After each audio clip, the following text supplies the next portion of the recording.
In her speech marking Victory Day, võidpüha, in Estonia, yesterday, Saturday, President Kersti Kaljulaid stressed that the country's readiness and responsiveness needn't be confined to the military sphere, but should extend into other areas, including medical services and vital infrastructure. The military does not need to consider whether hospitals will be able to cope in the event of an exponential increase in number of patients, or how chaos can be avoided when vital services are disturbed, she said, speaking at the parade held at Tallinn's Song Festival grounds.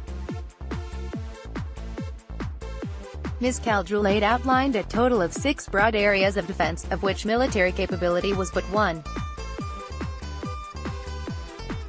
She noted that, whilst positive progress has been made in this broad-based approach to defense, more needed to be done than simply relying on innovations such as smart documents, volunteer initiatives and crisis-time innovations, which means more money needs to be spent. In this light, can we really be satisfied with a situation where, for every €73 invested in the defense forces, the planned total investment in all the other areas combined amounts to just €1? She asked. Perhaps we should increase that euro spending rather than reducing the 73 on defense spending, she suggested. Defense needs to be discussed as election issue. The president added that she expected substantial discussions to take place in the Estonian parliament ahead of the general election next year. Parliament is currently in recess, concerning the importance of defense spending and its application in a broader sense. Given that defense spending is a given in any case, Ms. Kaljulaid averred, this is as much a question of price as of principle. She went on to ponder whether it should be raised to 2.5% or even as much as 4% of GDP. NATO requirements are currently that a member state's spending on defense should be at 2% of GDP, a figure which Estonia has met. The alternative seemed to be accepting the current defense capability of Estonia as it is, which is to say that comprehensive national defense mainly exists on paper, Kaljulaid believes.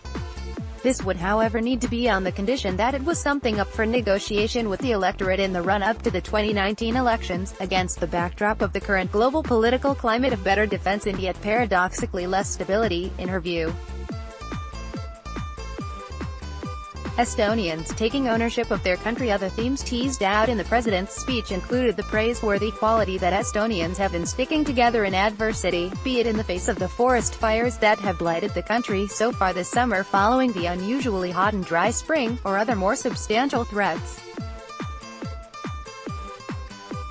Ultimately, she said, Estonia needs to forge its own destiny in the world, but is more than capable of rising to that challenge. In a complicated world, we have only one compass.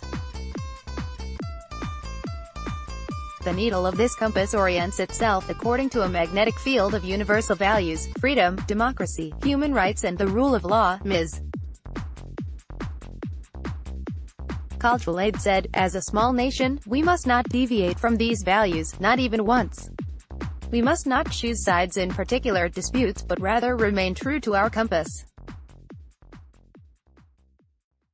This will ensure that our decisions are always comprehensible to our friends, even in conditions where their own compass may be tilted in the direction of their own interests, for whatever reason, she added. The full text of Ms. Kaljulaid's speech can be found here. Editor, Andrew White.